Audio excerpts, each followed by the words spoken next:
So now I have the. Can you please start with the bilateral? Because we have been talking about robots, about lasers, about scopes. So it would be great to know if we can do it at both sides at the same time. Okay, so let me change.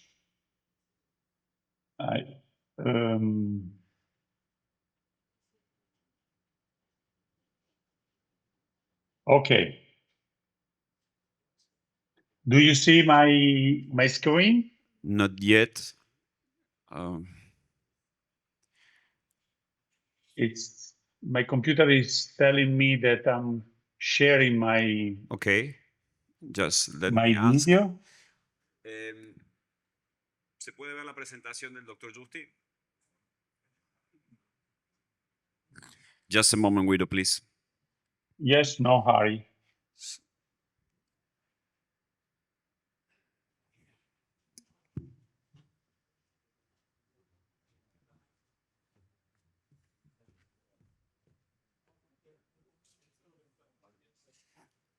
Okay, so Guido, we are watching your desk, but maybe you need to press best Panama because we are watching your. Yeah, now. Okay, perfect. Okay, perfect. Okay, thank you very much for your introduction again. And now I have the pleasure to talk about one of my favorite topics, that is to say bilateral treatment in case of stone disease. Why my slide is not advancing? Okay.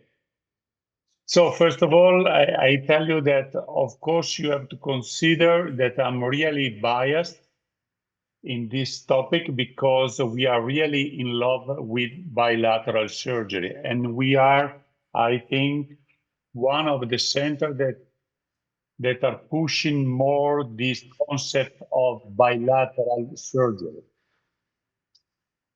And why that? Because the bilateral, I have a very boring return in my phones. So we are hearing your voice perfectly.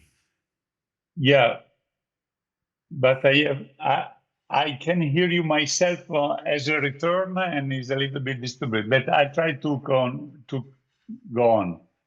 Anyway, the problem of bilateral disease is actually increasing a lot. And according to some paper, we can find the bilateral disease in up to 10 to 12% of the patient in general, in males, and 6 to 8 in female patients. And this is important because, of course, this implies that the bilateral disease can be present in up to 15% of the patients. And of course, this has a very important impact on quality of life of these patients because, of course, they are really worried to have both renal unit involved by this disease. And of course, this implies a lot of problem with these patients. Then we have also to consider that historically, there have been always major concern in considering bilateral treatment in the same session. And we all know that when we were in our initial phase of our career, to operate on bilateral kidneys in the same time has always been considered a real hazard. But actually, there is an increasing and more robust evidence that it can be done safely without an excessive increase in risk. Of course, there are still some skepticism about this. This is a recent paper by a Brazilian group of Eduardo Mazzucchi. And talking about bilateral flexible ureteroscopy, the conclusion was that bilateral flexible was not entirely safe because they have a longer operative time, higher complication rate, and some case of acute renal failure. But what is important to stress is that, of course, operative time is longer and complication rate is higher, but you have to consider that basically you operated on two renal units. So basically, this number should be divided by two because, of course, you have been operating on two renal units, and by doing this, you will see the complication rate more or less is just the same. And you see how strong was the effort from our group just to support this concept. Bilateral surgery, provided that the indications are safe enough, are wise enough, basically they don't provide an increased risk to our patients. While there are some advantages, of course, in terms of reduction in invasivity of this surgery for our patients. That another concept that should be stressed is the, let's say, the terminology in this field, because there is some confusion also on the medical literature.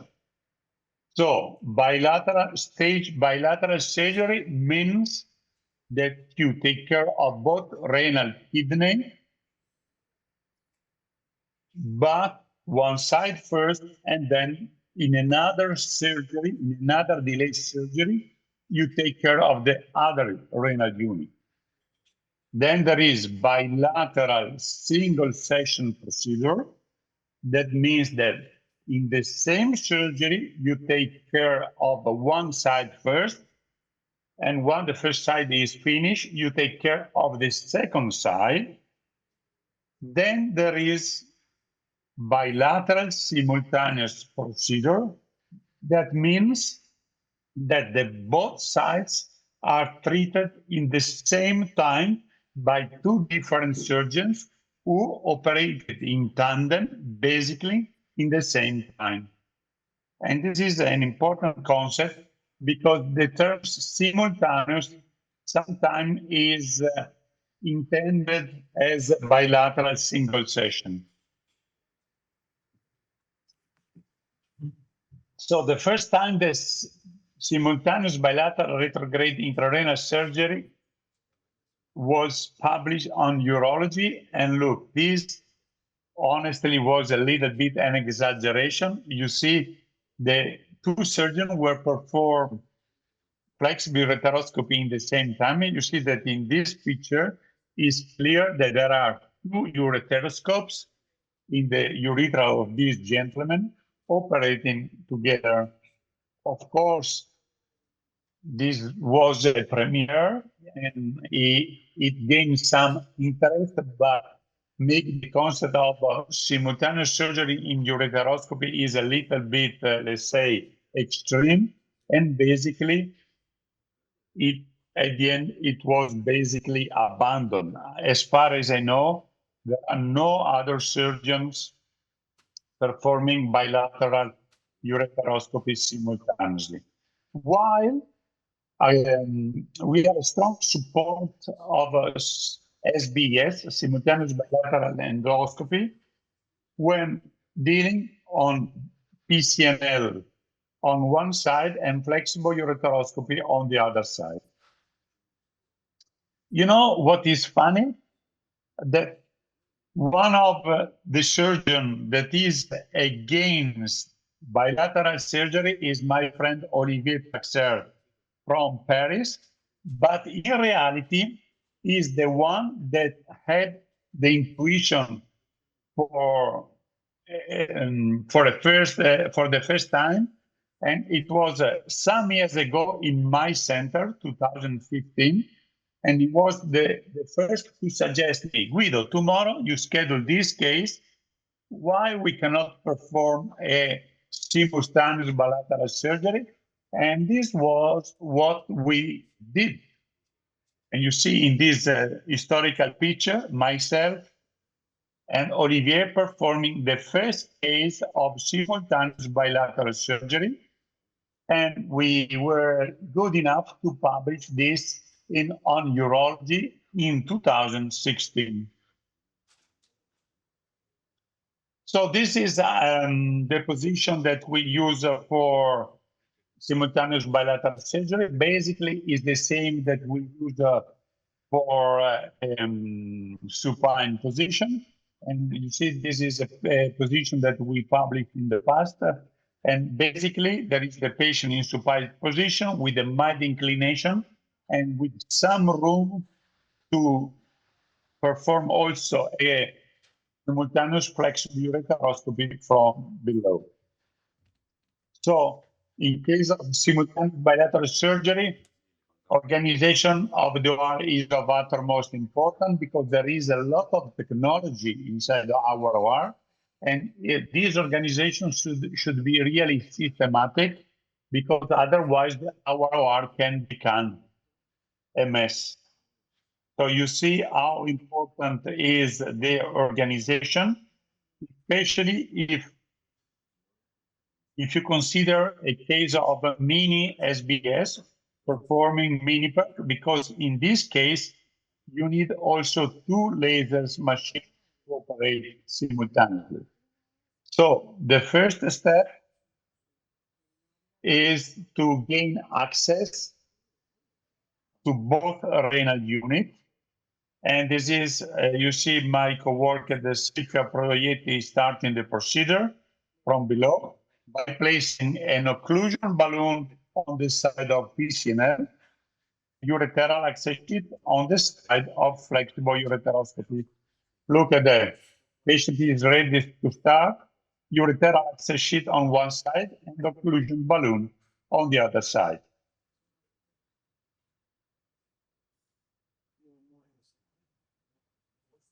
Why is not proceeding again? Okay. And you see that Dr. Proietti is starting to work ureteroscopically on one side. And in the same moment, I'm starting to do my percutaneous access. You see, from now on, both surgeons are working in tandem simultaneously. You see in one monitor is Silvia performing flexible ureteroscopy, and on the main screen, myself performing the access, the percutaneous access to perform PCNL. And of course, as a usual standard PCNL, we perform a balloon dilation because this is our favorite way to perform access in PCNL by using a balloon all the time. And you see how it is important to be a real effective team, because everybody should work taking care of one side, but of course we have to keep all the situation under control on both sides. So you see now, this is my nephroscopic view, and this is the ureteroscopic view. And you see how it is important to be, let's say, in harmony with your team. Sometimes I exaggerate a little bit. I feel like Maestro Muti performing a surgery, but of course you see how flawless the surgery is performing. And actually, we are so used to bilateral surgery that, as you can see from this video, is not something that we feel as a very stressing surgery, but it is something that, of course, is performed flawlessly. So you see again we are keeping on performing lithotripsy on both sides with the lithoclass master on one side and with the holmium laser on the other side. And at the end of a bilateral surgery, what for us is important is to put stents on both sides. There are some reports on the literature talking about potential acute renal failure, but in these cases, it's because they didn't put stents bilateral.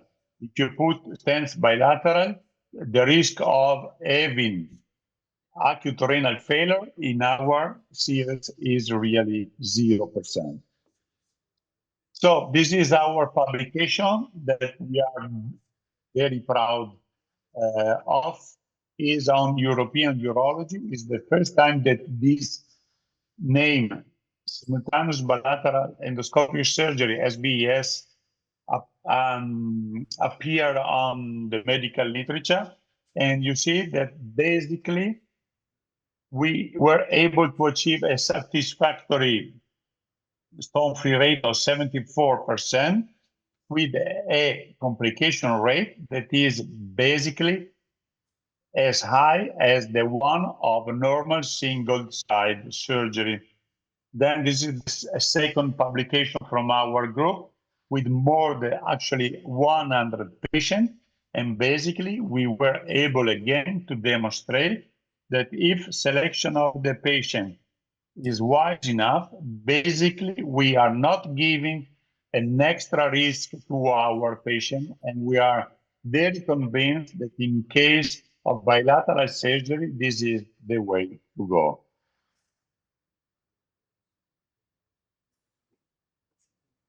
So the selection of this patient is very important. The ideal candidate to a bilateral approach simultaneously are patients with bilateral stone, but not very complicated stone, of course, with a high chance to become stone-free in one surgery. Otherwise, better to take care of one side first and then in second surgery of the other side.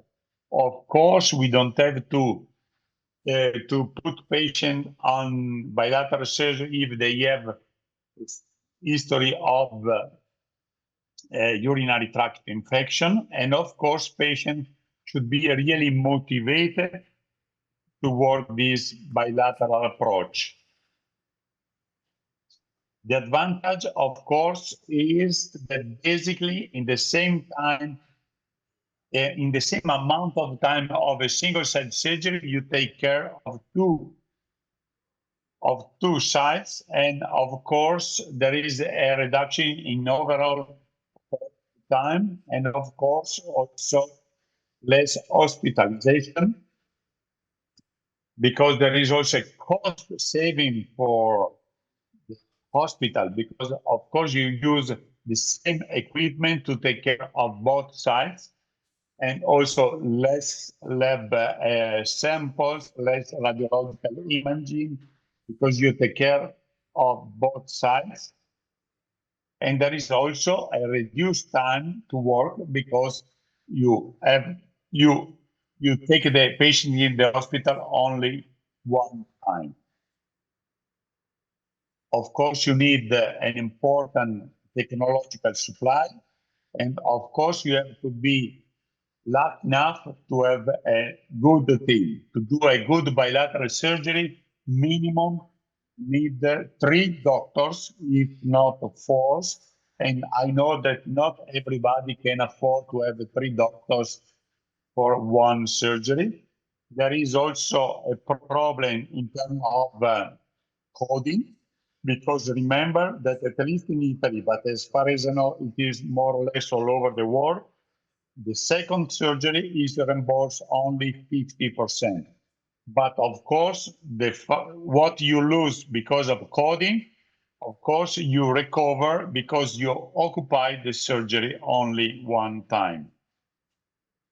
That's why maybe our manager are not so happy, but remember that, at least in my experience, what matters the most is the happiness of our patients more than the one of our manager. Of course, I tell you this in the Congress, not in front of my managers. So, in conclusion, I would say if indications are good, there are clear advantages for bilateral surgery and is safe and effective enough. And this is particularly useful, at least in our department, because we have a very long waiting list, especially after COVID. So having the possibility of taking care of both kidneys in one session is really an advantage. Of course, safety first, with bilateral surgery if complications develop, and teamwork is essential. But from this point of view, I'm really lucky enough to have this wonderful team working with me in San Rafaelle Hospital. So thank you very much for your attention. Thank you. Guido, some questions. Yes, please. You explained clearly the advantages of to perform bilateral procedures, but some concern is about the infection rates. Do you believe that using suction in one or both sides you can decrease the infection rate and maybe you can improve the size of the stones that you're treating? Well, of course, the scientific evidence is in this direction, but I think honestly we didn't have an increased risk of infection because our selection was really strict. But of course, by an extensive use of suction, I think that it can be really helpful from this point of view. But the point is, don't do this bilateral surgery if the patient has an history of infection, because also remember, Pablo, that actually this is the last frontier, and simultaneous bilateral surgery, as far as I know, is not included in any guidelines around the world. So try to imagine to have a big complications from a legal point of view, you are not really covered. So be prudent and respect these strict criteria of inclusion that I told you throughout my lecture. Don't exaggerate. Thank you. Any other question for Professor Giusti?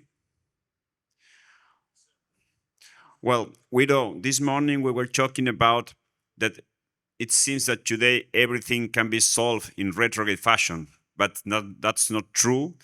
In at least 25% of patients, we can reach the lower pole with the flexi. So can you please share your next lecture about how's the way that you perform PCNL? You know, you have been one of the most important key opinion leaders about PCNL, and we like to see what's the way that you perform the procedure. So let me change my presentation.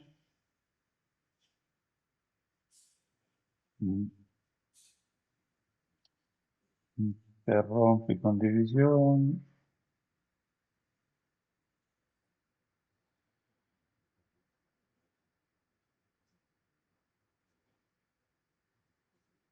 Do you see my presentation? Not yet, but it seems that it's coming. It's always A delay. it's Just, like before. yeah, just a moment, please.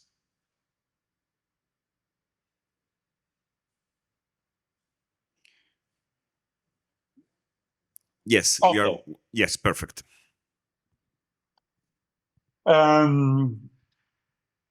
So I can start with my lecture about the way that I do percutaneous renal access.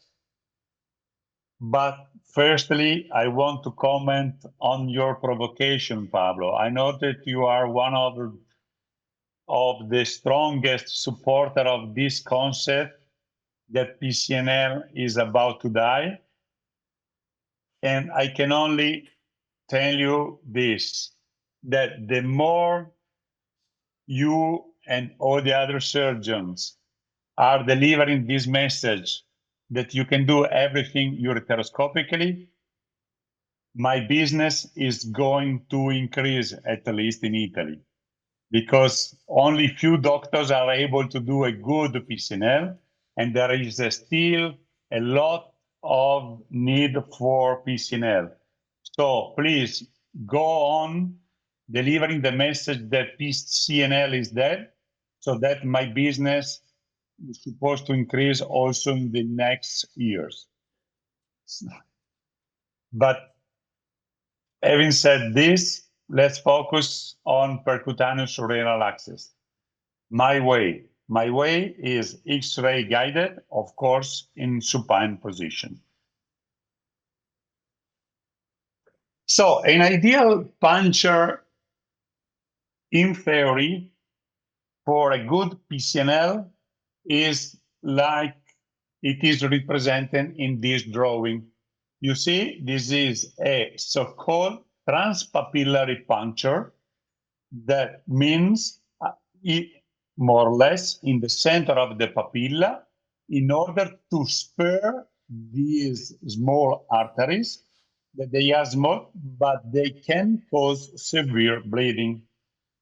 This is a cornerstone of PCNL, even though recently this gentleman from Greece, everybody knows him, Evangelos Liatsikos, is a little bit changing this concept that basically is showing that also a non-transpapillary puncture is safe enough to perform a good PCNL. Honestly, I think that is a little bit right, because I'm sure that not all the our transpapillary puncture are really transpapillary, but don't forget that this is a super expert surgeon.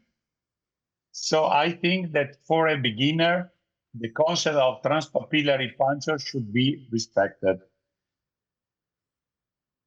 So first of all, I do only supine PCNL, and the trick to achieve a good puncture, in my experience, is not to rotate the patient too much. So basically 15 to 20 degrees of inclination usually are more than enough for a good puncture, provided, of course, that there is no retrorenal column.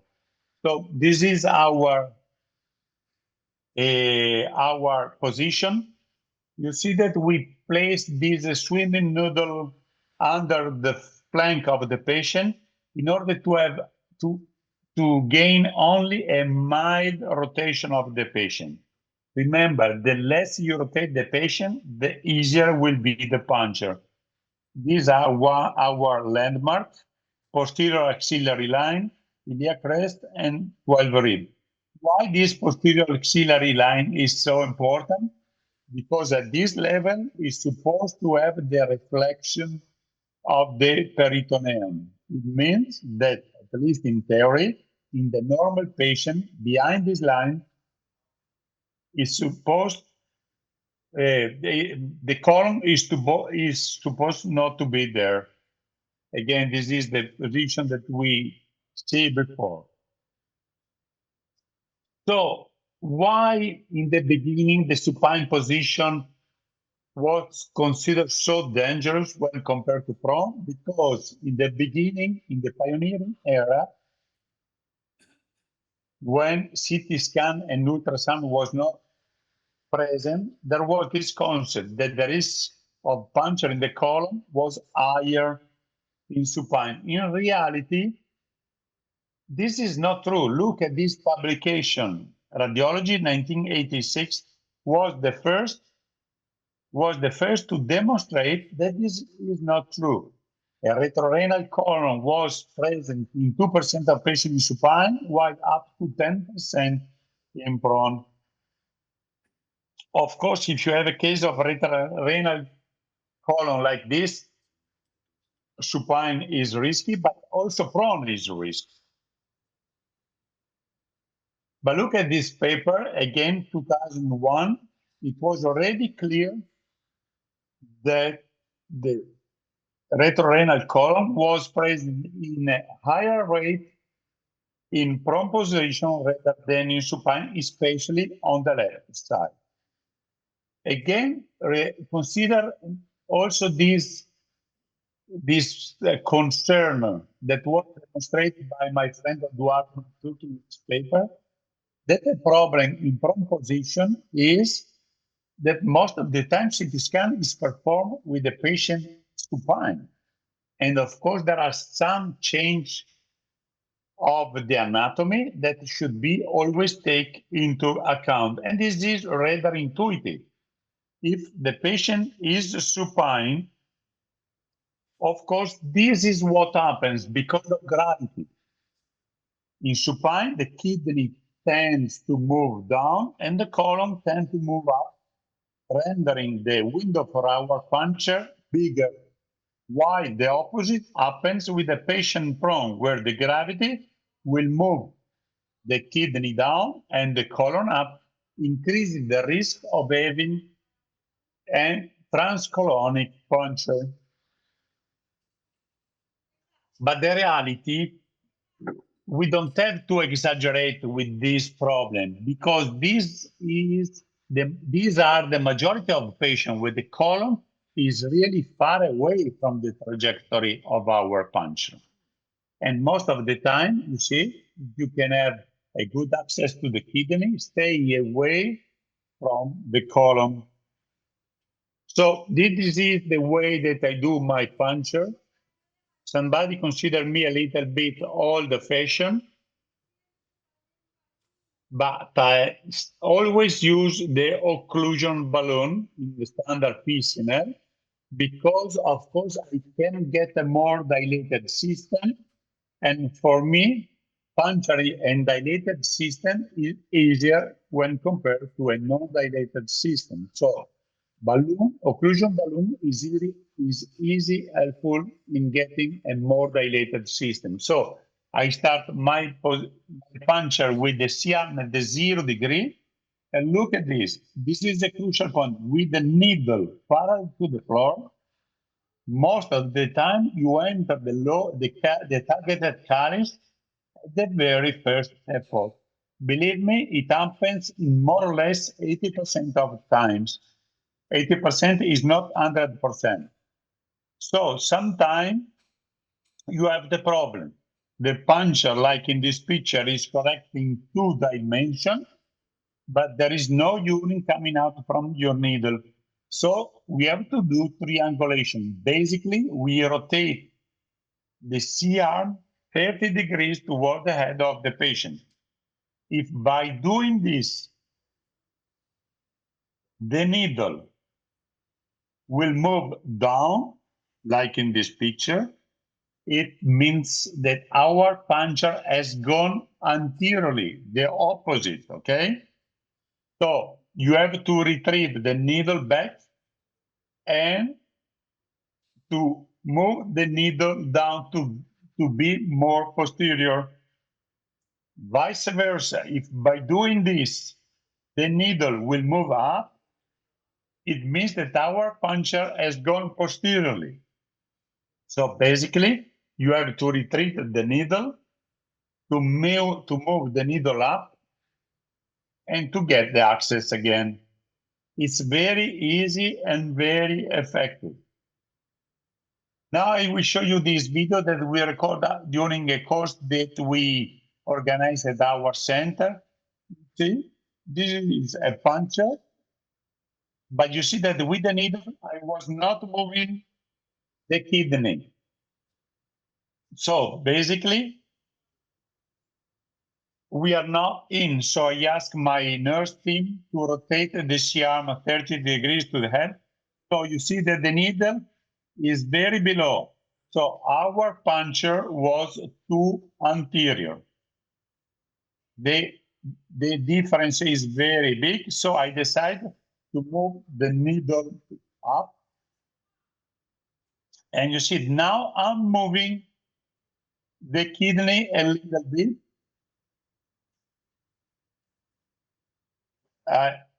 I remove, you see, I'm moving the kidney, but again, I open the needle, no urine is coming out. Again, I ask to my team to rotate the CR stapler.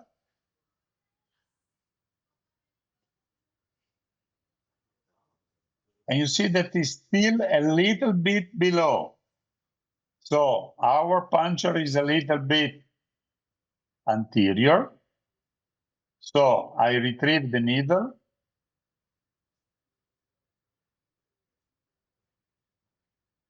And I have to go a little bit more posterior. You see now I'm moving the kidney much better. And you see that now urine is coming out. Very easy and very effective. Of course, there is another solution to use ultrasound, which is really reliable, but at least in my hands, I find much quicker to use ultrasound. For sure, I pretend to have ultrasound always in my OR when there are some problem with organs interposition. So if I have a risk of going through the liver, the spleen, or the colon, of course, I check always my puncture with ultrasound. Which are the advantages of a puncture in supine position? Is this, that basically in supine position, X-ray is perpendicular. So what you need on the screen is the real advancement of the needle, while in prone, basically is a projection of the advancement, and is a little bit less reliable. Another advantage is that it's safer because the surgeon receives less radiation on his hands because his hands are a little bit more lateral. Instead, during prone puncture, you see, it's quite common to see the hands of the surgeon directly on under the X-ray machine. And of course, considering many surgeries, it can be a little bit a problem. Another advantage of supine position is that you can do in an easier way endovision puncture, checking what you are doing from the flank ureteroscopically. Honestly, this is very nice, but not so important. But of course, you can save some radiation because you check all the steps ureteroscopically instead of pressing the X-ray pedal. One of the problems of supine is the hypermobility of the kidney. This is not so frequent, but sometimes it happens. Look, only with the needle, I made the kidney rotated on its axis.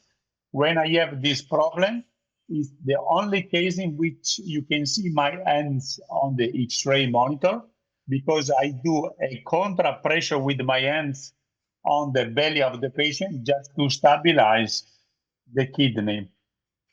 Anyway, when I get the access to the kidney, that is the moment of dilation.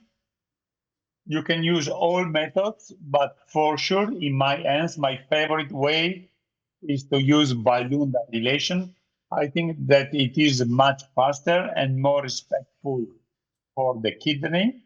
My favorite is this bar balloon that, is the only one that can be inflated as high as I-30 atmosphere, and of course is very reliable when you introduce by twisting and pushing the ampla sheet over the balloon. So X-ray guided puncture is very reliable, reproducible, always CT scan available in the OR, and also ultrasound should be always ready in case of difficult anatomy in the OR. So I'm a strong supporter of X-ray puncture, but I do know that the future is X-ray free endourology, and of course we have to consider this in order to reduce the amount of X-ray exposure that we have every day in our OR. So again, Pablo, I want to share this message. I'm not against flexible.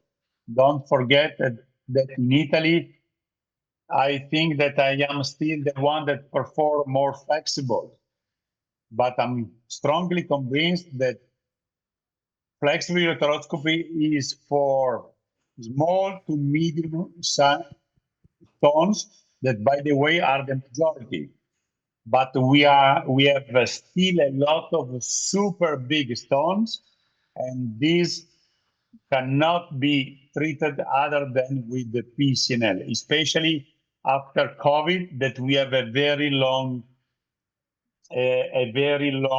waiting list. And as I told before, the key of my professional success is just this, that I am able to offer my patient all kind of surgery without doing the mistake of not proposing one just because I'm not able. For me, a good endourologist should be able to perform all kind of surgery, not to be biased just because you are not able to offer all of them. Okay? Thank you very much for your attention.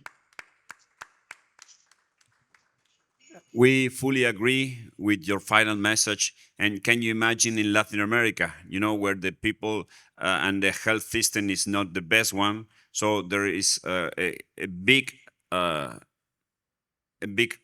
gap between the people needs and the health system. So in Latin America, PCNL is completely alive and will be alive for many, many years. So thank you for your message. Can you share your thoughts, please, about diameter?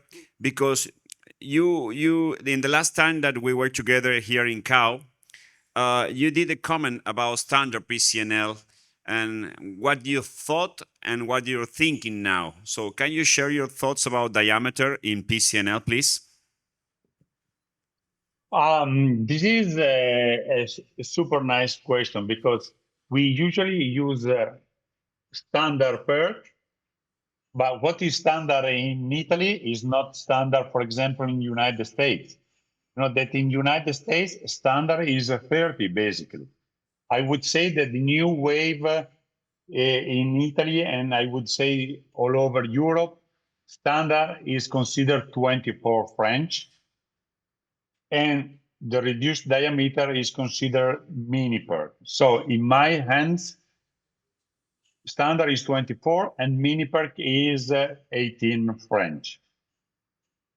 When I use this, well, usually for medium-sized stone, I use a mini PERC, and with the suction system, the clear freighter device. While for bigger stones, I use 24 French sheet in order to use the standard nephroscope and to take advantage of using trilogy of shock paths that for big stone is much faster.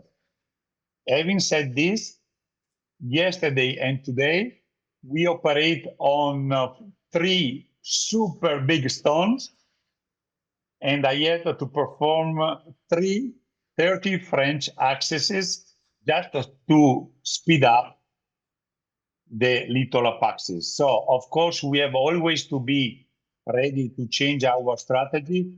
But again, I can tell you that I did the 330 French PCNL, but it was at least 1 year and a half that I was not doing 30 French accession. So they say or 24 or me. So thank you, Guido. You have been very kind. It was a very busy day for you, and we are glad and we appreciate your time and your thought. Thank you very much. It was an honor to have you with us. It's me to say thank you for your prestigious invitation. Of course, I'm missing Panama, and I'm missing also all the collegial activity. And I'm sure that I'll be missing also the tour with the boat in the coming days. Okay. Well, you have to come next time so you won't miss a thing. I love you, Guido. Enjoy and thank you so much for your support and for sharing your knowledge.